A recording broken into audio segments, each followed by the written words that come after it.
जब हम दो और हमारे दो की सरकार होती है तब वो लोकतंत्र नहीं बचता। ये हम जानते हैं कि लोगों को तैयार कैसे किया जाता है। क्या हो गया, चीफ जस्टिस के रिटायरमेंट के 2 दिन पहले सब हवाएं कैसे बदल गई।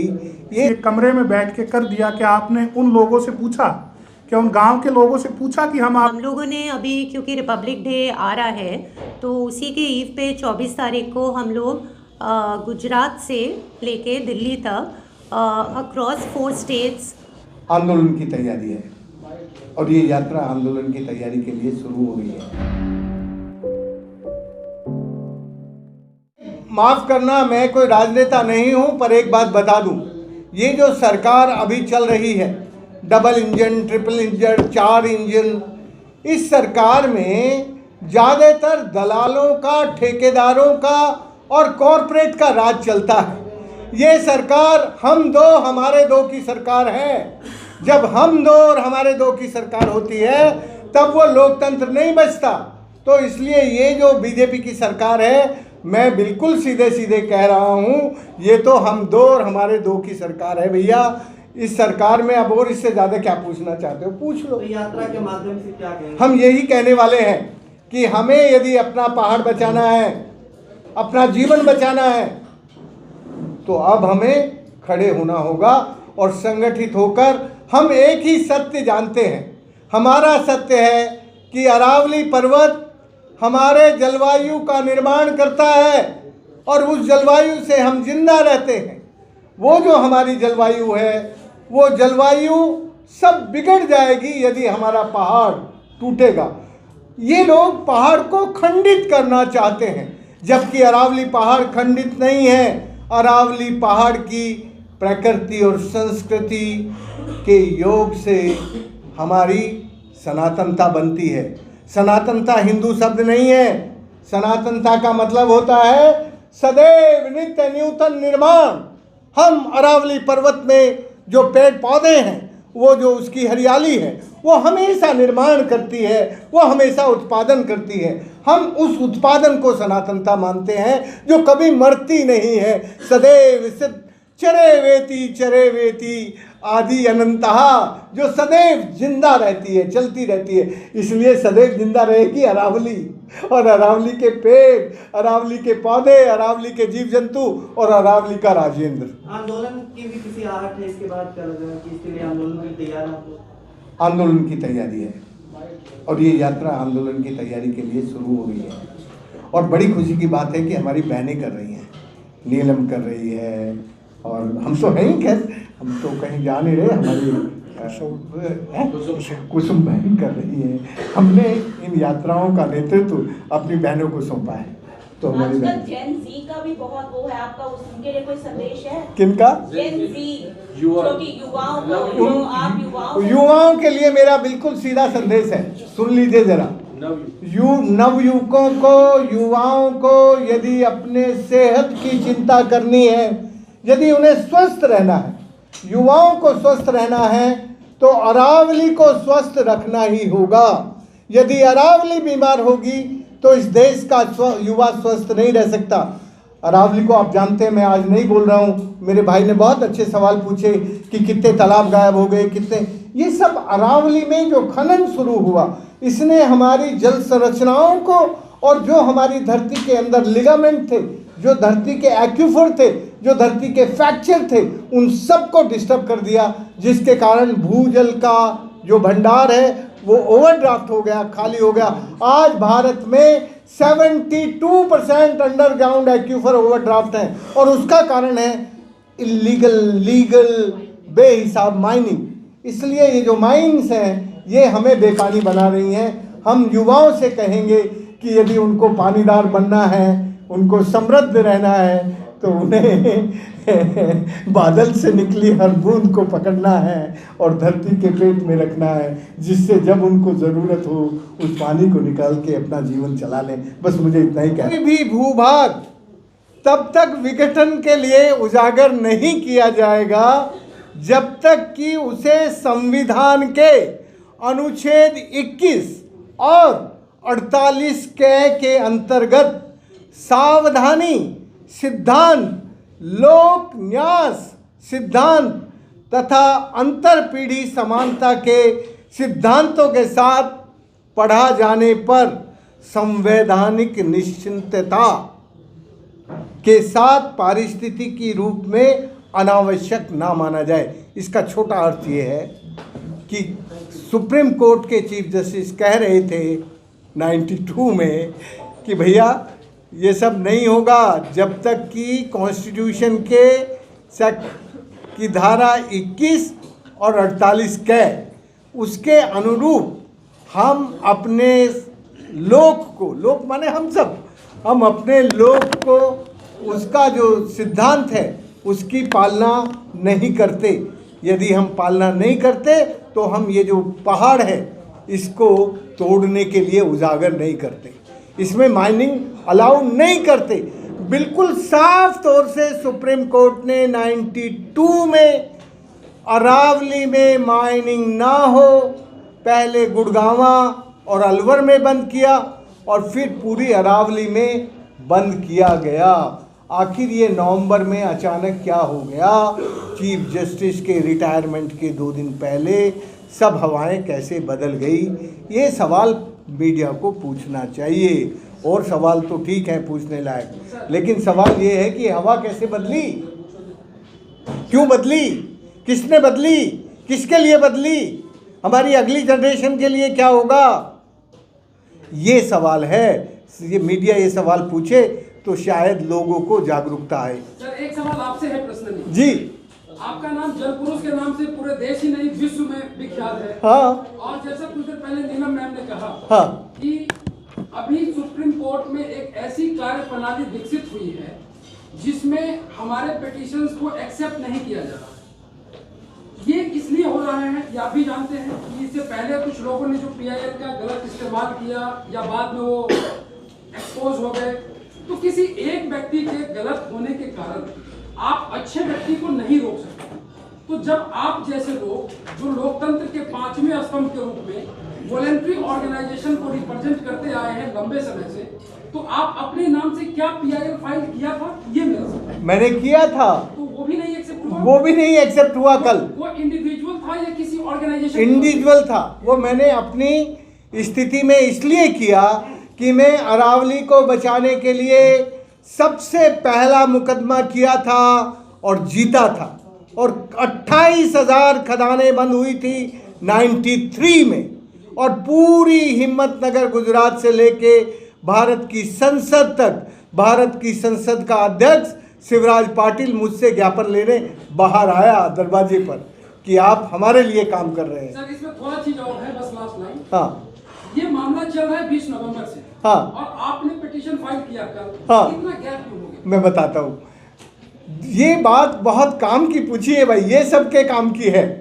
क्या हुआ, जैसे ही 20 नवंबर को जजमेंट आई, मैंने 22 नवंबर से पूरे देश में, प्रदेश में, देश के राज्यों में, आपके यहाँ भी गया, कर्नाटक में, सब जगह जाके मैंने इस मुकदमे किया निर्णय का, और ये निर्णय क्यों हुआ, कैसे हुआ, इस निर्णय को करवाने वाले कौन है, उन सब का नाम लेकर बोला बिना डरे।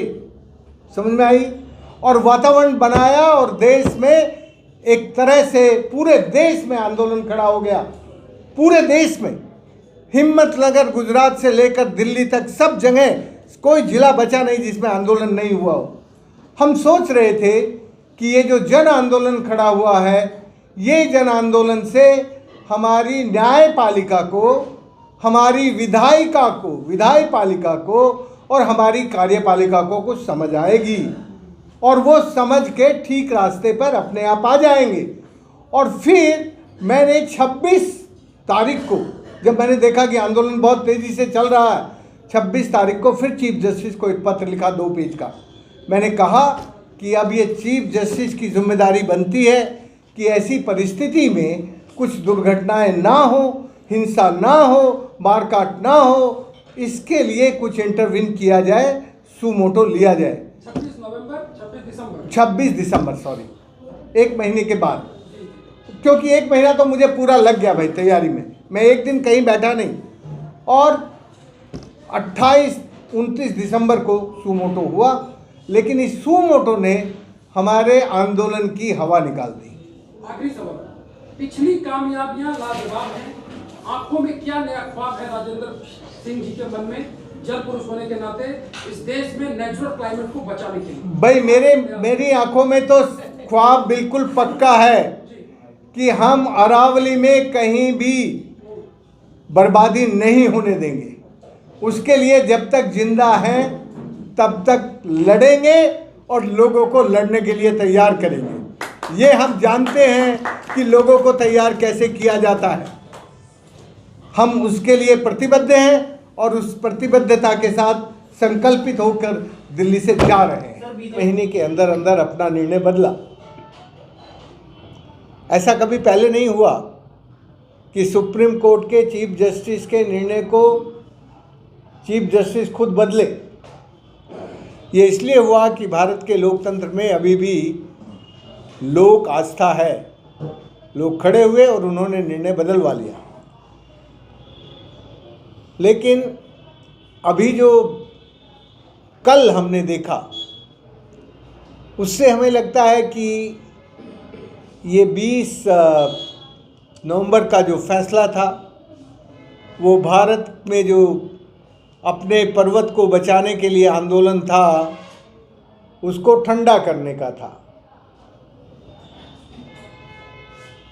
अभी कल जो हुआ वो बहुत आश्चर्यचकित करने वाला है। स्वयं चीफ जस्टिस ने अपनी जजमेंट में लिखा है कि हम कॉलम 10 अनुच्छेद 10 की पालना के अनुच्छेद 9 की पालना के बाद अनुच्छेद 10 पे जाएंगे। ये अनुच्छेद 9 क्या है समझ लो।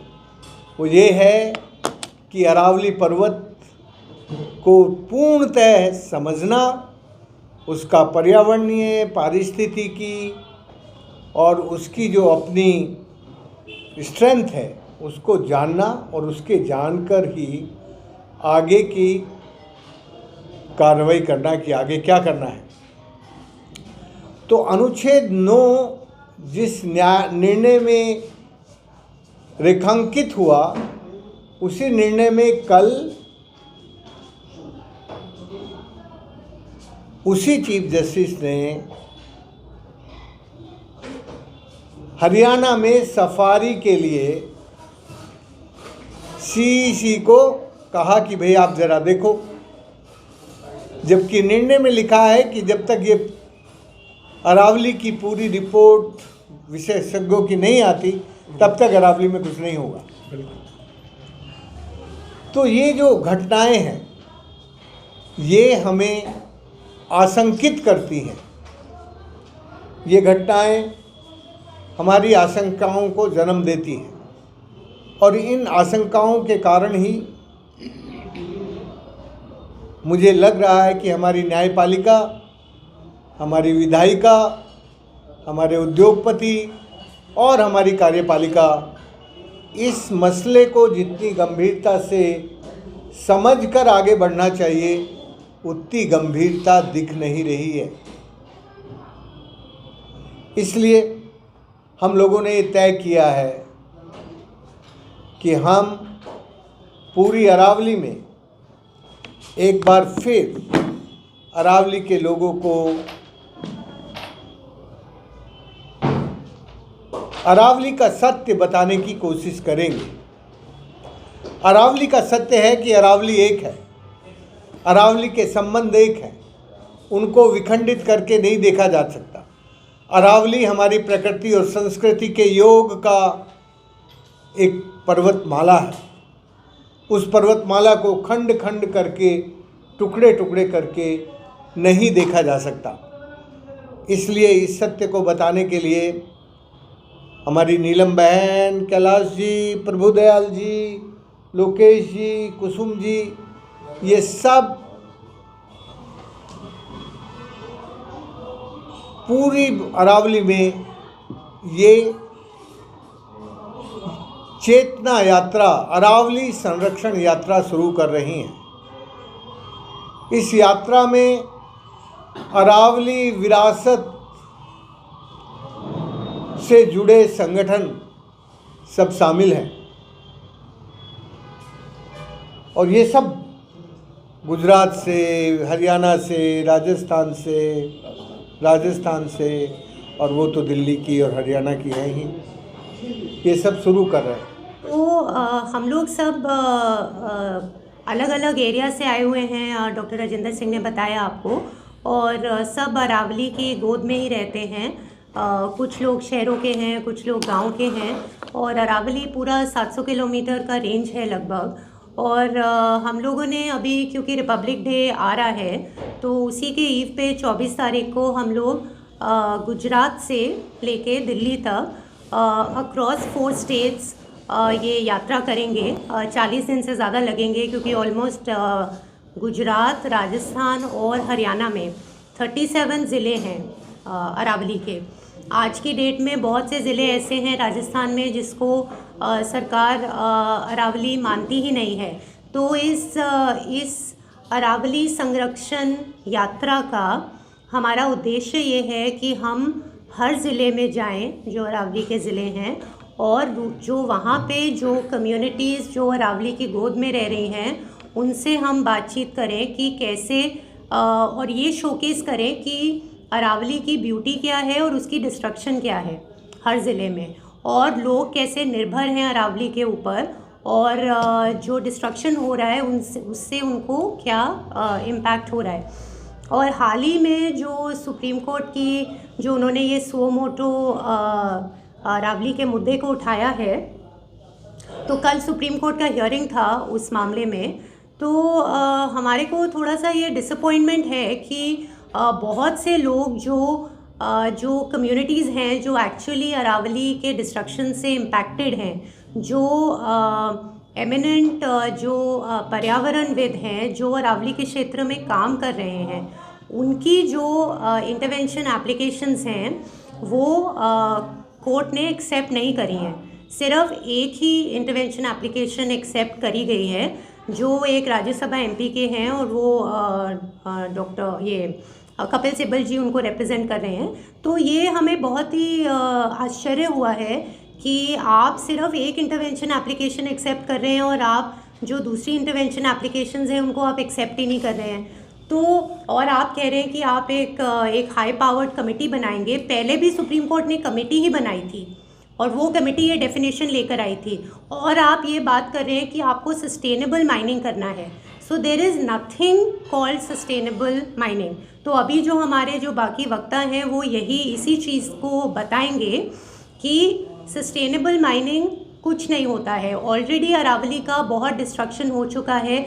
हमारी ये मांग है अरावली विरासत जन अभियान के तहत कि जो सुप्रीम कोर्ट का जो 20 नवंबर का जो ऑर्डर है वो इन टोटल रिकॉल किया जाए। जो हम बात कर रहे हैं कि हम सस्टेनेबल माइनिंग प्लान्स बनाना चाहते हैं, जो हम बात कर रहे हैं कि ये सारी चीज़ें, और कि हम अरावली को डिफ़ाइन करने की बात कर रहे हैं, ऑल ऑफ दिस डेफिनेशन इसको स्क्रैप करने की ज़रूरत है इन टोटल, क्योंकि आप अरावली को माइनिंग के पर्सपेक्टिव से आप उसको डिफ़ाइन नहीं कर सकते। हम चाहते हैं कि पूरे अरावली क्षेत्र का संरक्षण हो, क्योंकि ऑलरेडी बहुत ज़्यादा डैमेज हो चुका है। तो हम यात्रा के माध्यम से यही दिखाना चाहते हैं कि डैमेज ऑलरेडी क्या हो चुका है और उसको अरावली को क्यों संरक्षण की ज़रूरत है। मेरा नाम कैलाश मीना है और मैं पिछले 30 साल से अरावली को बचाने के लिए हम लोग लड़ रहे हैं।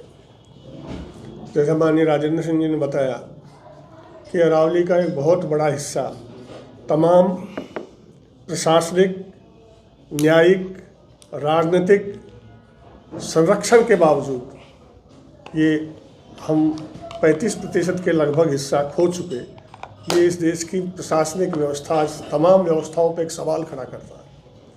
और इसकी वजह से जब दिल्ली का दम घुटने लगा और दिल्ली में तमाम तरह की रिपोर्टें ये कह रही हैं कि आदमी की उम्र इतनी कम हो गई, इस तरह की बीमारियां हो गई, ये हो गई, और इसके मूल में जो अरावली गुजरात से चल के दिल्ली तक उत्तर भारत को गर्म हवाओं से रोकती थी, पूरे उत्तर भारत और का वो जल संरक्षण का सबसे बड़ा एक स्रोत थी। इन सारी व्यवस्थाओं के बाद ये खत्म होना बहुत बड़ा अपने आप में सवाल पैदा करता है। इसमें मैं कोई अकादमिक एक्टिविस्ट नहीं था। हम लोग अपना अस्तित्व बचाने, छोटी खेती और पशुपालन बचाने के लिए, अपना अस्तित्व बचाने के लिए लड़ रहे थे।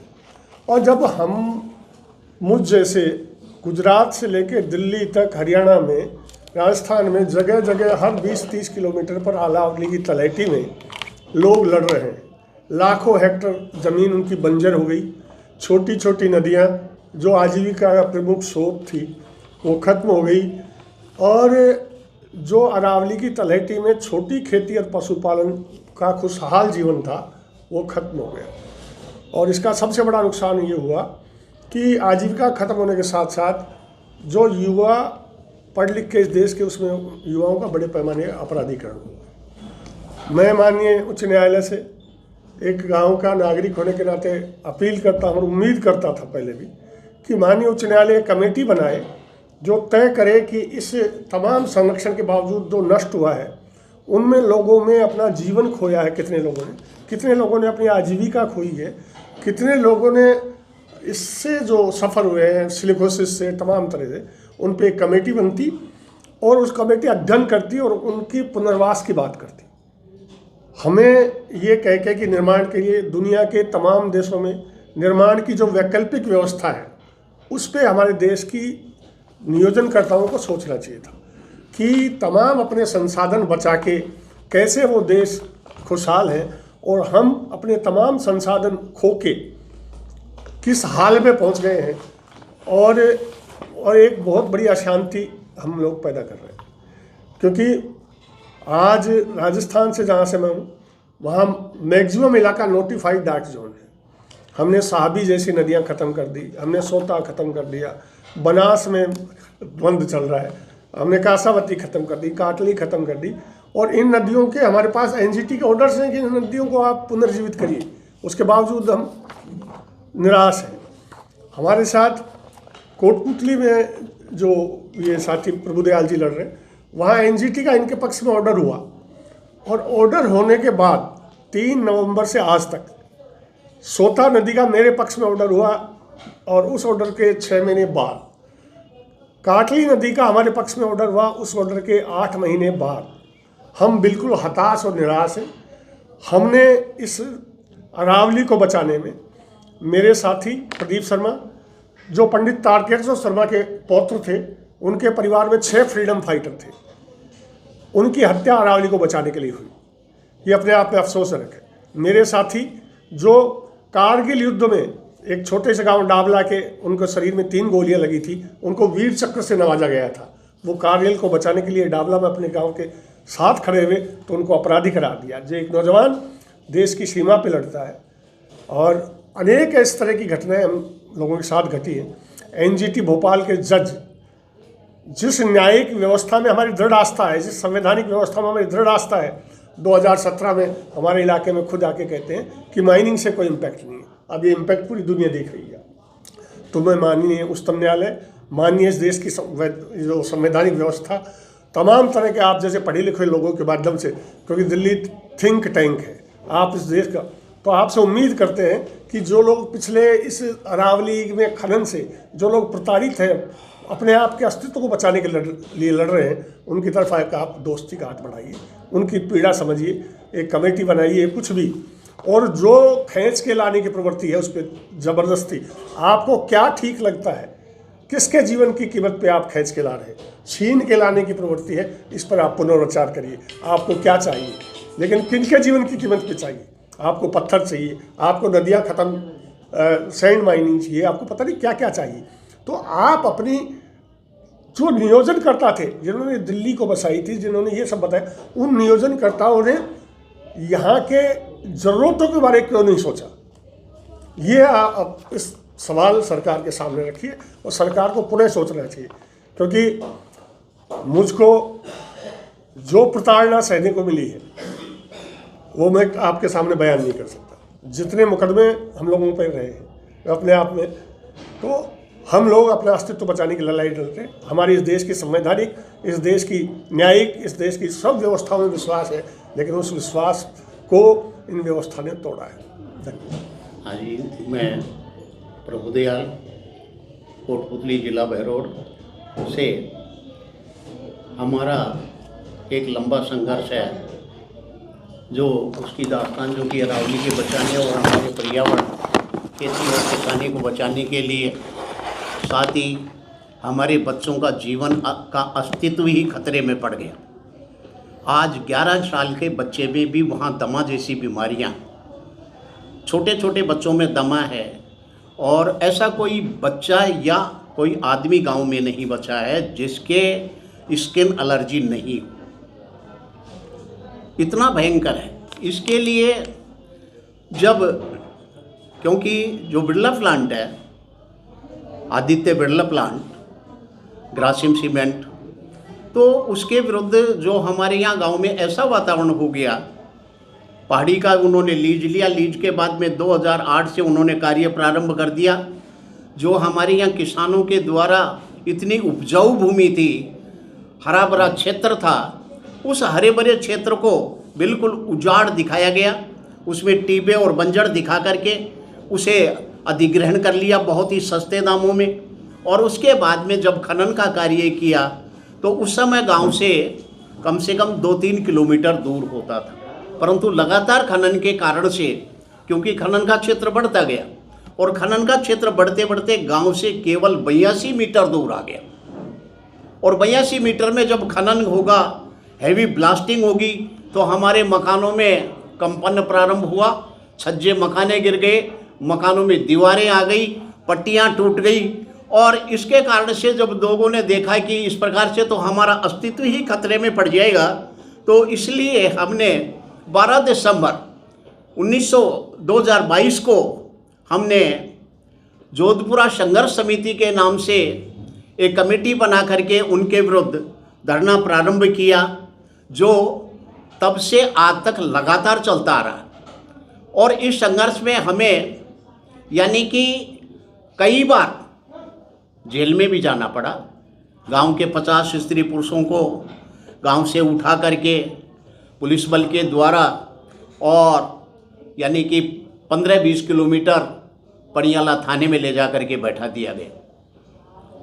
फिर इसके अलावा और हमारे यहाँ अगर आपको मैं सही बताऊँ तो 75 साल की महिला के भी रंगदारी का केस है। क्या 75 साल की महिला रंगदारी कर सकती है? ऐसे ऐसे केस इस प्रकार से हमारे ऊपर 18 से 20 केस कोटपुतली न्यायालय में चल रहे हैं। इसी के लिए हमने जो संघर्ष किया, और उस संघर्ष में हमने 3 जुलाई 2024 को एनजी कोर्ट में, एनजीटी भोपाल में हमने दायर किया। और उस वाद के आधार पर हमें 3/11/2025 को सफलता प्राप्त हुई। जो उस सफलता का, जो कि कोर्ट के सारे आदेश इसमें पूर्ण हैं, जो आपको यही दे रहा हूँ। उसके बाद में उस समय हमने दिया था कि 2023-24 में ही कि 298 व्यक्तियों की बीमारी थी उस समय। अब उसके बाद में लगभग 20-25 व्यक्ति तो उनमें से काल के ग्रास बन गए, और परंतु बीमारी तो लगातार बढ़ती जा रही है, उनके अलावा और बढ़ गई। 298 के बाद में उन्होंने माना कि 298 नहीं है, तो 3 से 5 दिसंबर को पुनः उनका चिकित्सीय जांच की गई, जिसमें 587 व्यक्ति तैयार हो गए और गांव के अनेक लोग रह भी गए उसमें।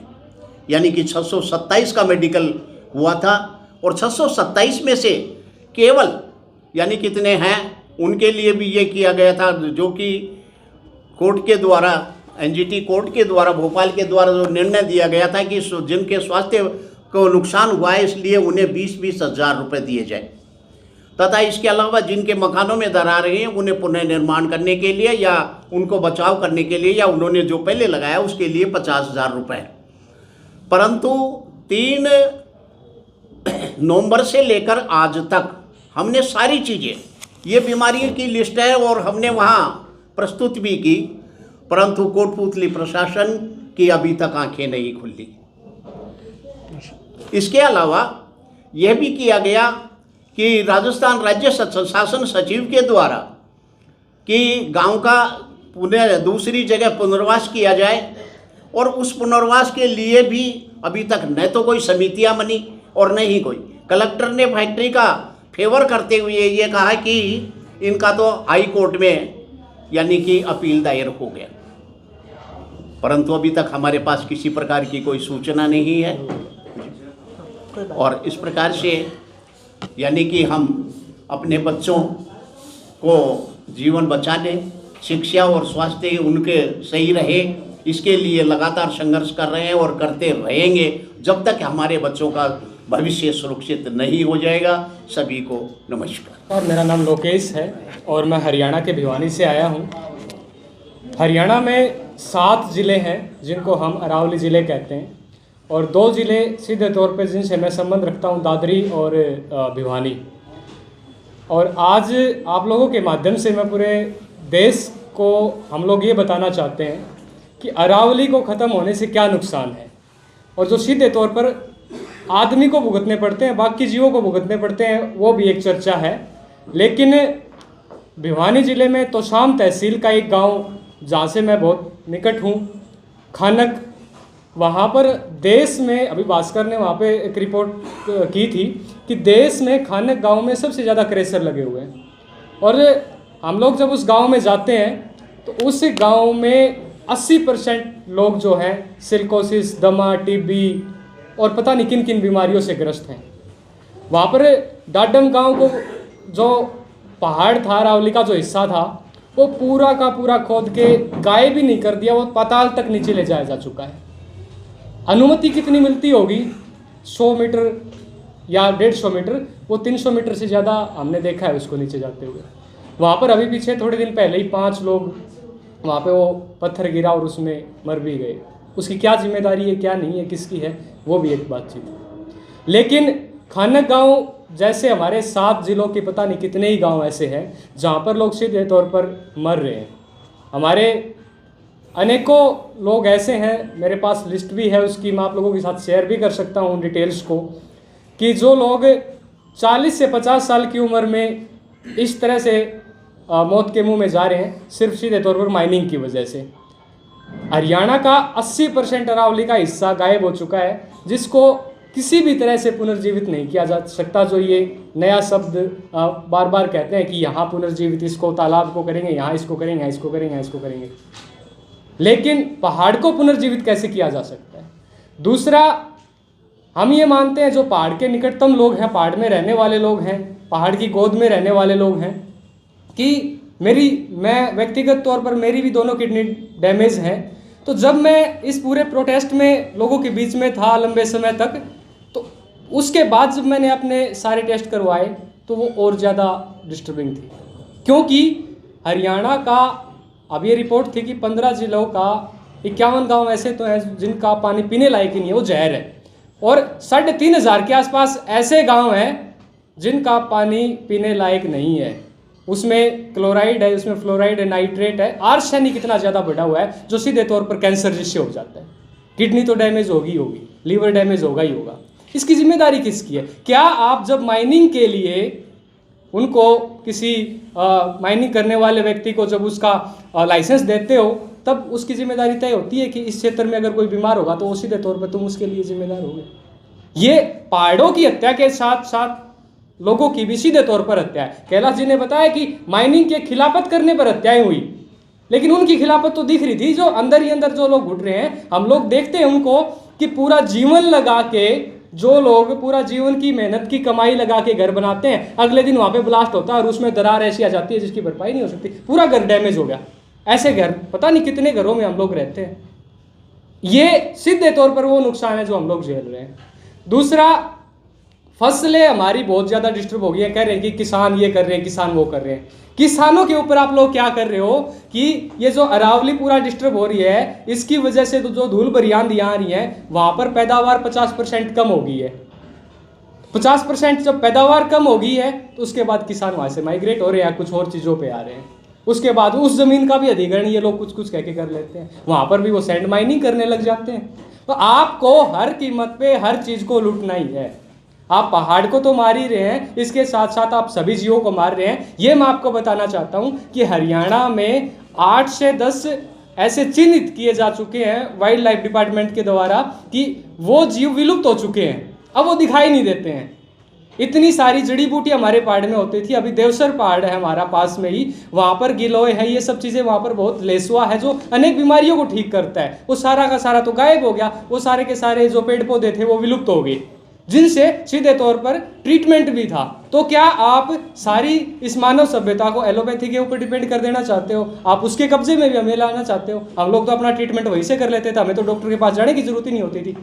मेरे तो परिवार में कभी किसी को किडनी और शुगर और ये सब नहीं हुआ, लेकिन अब हो रहा है। क्यों हो रहा है? क्योंकि सीधे तौर पर हम उनसे प्रभावित हैं। लंग्स के सारे आपको इतने मरीज मिल जाएंगे। इसलिए मैं आज अरावली विरासत जन अभियान की जो पूरी यात्रा 4 राज्यों में होकर गुजरेगी और पूरा जो 750 किलोमीटर के आसपास का जो ये एरिया है अरावली का, इस पर हम लोगों से बातचीत करेंगे, उनको बताएंगे, उनको कनेक्ट करेंगे। एक बात, जब हम इस जागरूकता के दौरान जाते हैं तो बहुत सारे लोग कहते हैं कि इससे तो रोजगार भी क्रिएट हो रहा है। मैं एक बात बताना चाहता हूँ, हमारे आसपास में कई सारे गांव ऐसे हैं, जब पहाड़ चलता है तो मेरी उम्र के जितने भी युवा वहाँ पे हैं उस पहाड़ के अंदर काम करते थे। वो पहाड़ खोदते थे, उसके अंदर दब के मर जाते थे, बीमारियों से मर जाते थे। अब जब वो पहाड़ खत्म हो चुका है, वो माइग्रेट होकर बाहर जा रहे हैं, अब वो पढ़ाई पढ़ रहे हैं। कोई क्लर्क बन रहा है, कोई सेना में जा रहा है, कोई पुलिस में जा रहा है, कोई डॉक्टर बन रहा है, कोई इंजीनियर बन रहा है। आप लोग क्या बनाना चाह रहे हो? आप मजदूर बनाना चाह रहे हो रोजगार के नाम पर, या फिर उसको ऑफिसर बनाना चाह रहे हो? ऐसे कितने ही सारे युवा हैं। दूसरा, ये जो माइनिंग का जितना भी माफिया है, आप इसको देखेंगे कि सीधे तौर पर हत्याएं हो जाती हैं। नूह में भी क्या हुआ वो सब लोग आप जानते हैं। हमारी तरफ भी जो लोग लड़ाइयाँ लड़ते हैं उनका बहुत ज़्यादा कोई इस तरह का समर्थन सपोर्ट मिलता नहीं है। तो इसके लिए भी हम इस यात्रा के माध्यम से लोगों को जागरूक करने का काम करेंगे। तो मेरी अपील है पूरे देश की जनता से भी कि इस तरह के ये जो मूवमेंट चल रहे हैं अरावली को बचाने के, इसमें सभी को जुड़ने की ज़रूरत है। क्योंकि अगर आप अरावली के पहाड़ को देखने से भी दूर रह रहे हो कि मुझे तो दिखाई नहीं देता, मतलब हम तो काफ़ी दूर हैं, तो हमें फ़र्क नहीं पड़ेगा, ये सभी को फ़र्क पड़ेगा। 1000 किलोमीटर दूर बैठे व्यक्ति को भी फ़र्क पड़ेगा जब ये पूरा का पूरा दिल्ली जब रेगिस्तान में कन्वर्ट हो जाएगा कुछ सालों बाद, अगर ये अरावली ख़त्म होगी तो उसका फ़र्क हर व्यक्ति को पड़ेगा। ऑक्सीजन और ये सारी चीज़ें तो हैं ही। तो इसलिए यही है कि ये जो अरावली का जो मुद्दा है इतना ज़्यादा गंभीर है। ये जो जल जंगल ज़मीन और पहाड़ों को बचाने की लड़ाई सीधे तौर पर हर किसी से जुड़ी हुई है, इसलिए इसमें सभी की भागीदारी की जरूरत है। अरावली की बात करें तो सबसे बड़ा हिस्सा राजस्थान में है, और राजस्थान में भी पूर्वी राजस्थान में बड़ा हिस्सा अरावली का आता है। अरावली का मतलब सिर्फ पहाड़ नहीं है। अरावली जहाँ बसी है वहाँ एक संस्कृति बसी हुई है, एक लोकल सभ्यता वहाँ पर बसी हुई है। उसके आसपास जितने भी गांव हैं, जितनी भी सभ्यताएं हैं, असल में वो गांव नहीं, वो एक सभ्यता हैं आपस में। गांव का अगर आप कहोगे तो वो खुद एक सभ्यता है जिसमें जल जंगल ज़मीन पहाड़ ये सब कुछ आता है। एक चीज़ है कि जो अभी हो रहा है कि अगर कोई आपके घर आएगा तो आपके दरवाजे को खटखटाएगा, अगर आप अंदर से रिस्पॉन्स करोगे तभी वो आपके घर आएगा। जो आज के लोग जो सत्ता में बैठे हैं, असल में वो दरवाज़ा खटखटा नहीं रहे, वो दरवाज़ा तोड़कर अंदर आ रहे हैं। सबसे बड़ी बात है कि जो अरावली का फैसला आपने दिल्ली के किसी एक कमरे में बैठ के कर दिया, कि आपने उन लोगों से पूछा, कि उन गांव के लोगों से पूछा कि हम आपका ये पहाड़ किसी को बेच रहे हैं, किसी को दे रहे हैं। बहुत सारी समस्याएं जैसे हमारे पहले के वक्ताओं ने बता दी। जैसे मैंने कहा कि अरावली खुद में एक सभ्यता है। अरावली से जो पूर्वी राजस्थान में अगर हम बात करें एशिया की, तो एशिया की जो सबसे शुद्ध नदी में एक नदी चंबल नदी भी है, और चंबल नदी में जो काली सिंध, पार्वती, ये नदियां जो मिलती हैं, या फिर वो हर ज़िले में जो एक लोकल, जैसे अलवर ज़िले में एक रूपा रेल नदी, साबी नदी, या इस तरीके से जो नदियां निकलती हैं, वो उनकी सहायक नदियां हैं। चंबल जो प्रमुख नदी है, और नदियां हैं उनकी सहायक नदियां हैं। और उसके अलावा वो अपने अपने टेरिटरी में, अपने अपने ज़िले में बहुत अहम रोल है उनका। अभी मैं अलवर की बात करूं तो पिछले लगभग 10 साल से रूपा रेल नदी में एक बूंद पानी तक नहीं आया, क्योंकि खनन करके और प्राकृतिक जो वातावरण है उससे छेड़छाड़ करके इस तरीके की स्थितियां ला दी गई हैं। साबी नदी बिल्कुल खत्म हो गई अलवर जिले की, और ये पूरे पूर्वी राजस्थान की बात है। अभी दक्षिण राजस्थान में तो फिर भी कुछ हालात हैं जो बचे हुए हैं, लेकिन पूर्वी राजस्थान की जितनी भी नदियां थी वो सब खत्म हो चुकी हैं। वजह सिर्फ एक है कि आपने प्राकृतिक जो व्यवस्था थी उससे छेड़छाड़ करी। इसी तरीके से एक पूर्वी राजस्थान में करौली डिस्ट्रिक्ट है, करौली डिस्ट्रिक्ट में एक मासलपुर तहसील है। उस मासलपुर तहसील में एक सीमेंट का प्लांट लगाना है। उस सीमेंट के प्लांट में वहाँ के आसपास के गांव डिस्टर्ब होंगे। अभी सरकार ये कहती है कि हम पर्यावरण बचाने के लिए इतना कुछ कर रहे हैं। पूर्वी राजस्थान का एक 12 जिला है कोटा के पास, 12 जिला में एक शाहबाद ब्लॉक है। शाहबाद ब्लॉक में एक पावर प्लांट के लिए लगभग लाखों की संख्या में पेड़ काटे जाने हैं, जिसका अभी हालांकि जो हमारे कुछ साथी हैं उन्होंने स्टे भी दिया था, लेकिन वो अभी काम चालू हो चुका है। जिसमें परसों ही एक वहाँ पर एक बड़ी जो वहाँ के लोकल लोग थे उनकी मीटिंग हुई है, जिसमें हमारे संगठन के लोग थे। इस तरीके से आप पूरे पर्यावरण को डैमेज करके लोग विस्थापन की स्थिति में हैं। और मैं एक आपको एक बड़ी तथ्य वाली चीज़ बताता हूँ। हमारे अलवर में सरिस्का आप सबने सुना होगा। सरिस्का में टहला ब्लॉक है। टहला ब्लॉक जो सरिस्का में जो जहाँ टाइगर हैबिटेट मतलब जो टाइगर का कोर एरिया है, जो CTH है, खनन के लिए उसको बदल दिया गया, उसको बिल्कुल उसके अपोजिट कर दिया गया। और जिस साइड अपोजिट करा है वहाँ पर अब 50 गांव डिस्प्लेसमेंट की स्थिति में है आज की तारीख में, कि उनको हटना पड़ेगा। और उस टहला ब्लॉक को क्यों बदला गया? सिर्फ इसलिए कि कुछ लोगों को माइनिंग के वहाँ पर पट्टे देने हैं और वहाँ पर कुछ मिनरल्स हैं जो इनको मिले हैं, उनको निकालने के लिए। इसी तरीके से धौलपुर करौली में लगभग 250 से ज़्यादा गाँव 2 जिलों में डिस्प्लेसमेंट की स्थिति में है। पूरे का पूरा पूर्वी राजस्थान को जिस तरीके से डैमेज किया जा रहा है, जिस तरीके से गांव के गांव हटाए जा रहे हैं, बहुत बड़ी समस्या है। और इसके अलावा हमारे जो अरावली सिर्फ ऐसा नहीं है कि सिर्फ एक साइड ही, उसका दूसरे साइड भी असर है। जैसे अभी हमारे साथी 21 जनवरी से यानी कल से उन्होंने जैसलमेर से एक यात्रा चालू की है, क्योंकि जैसलमेर में जो ओरण बचाओ यात्रा निकल रही है, ओरण यानी कि छोटे छोटे नदियाँ, तालाब और ये सब जंगल और इन सबको एक पर्टिकुलर एरिया जिसको रिजर्व कर दे, एक आरक्षित कर दे सरकार, उसकी मांग को लेकर एक यात्रा जो जयपुर तक आ रही है। लगभग 1 महीने में वो जयपुर पहुँचेंगे।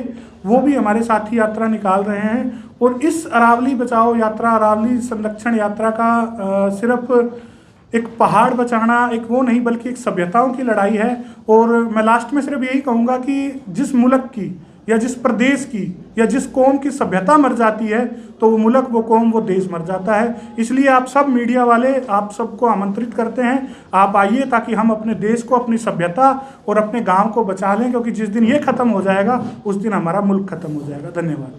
खबरों में बने रहने के लिए फोरम 4 को सब्सक्राइब करें और नोटिफिकेशन पाने के लिए बेल आइकन दबाएं।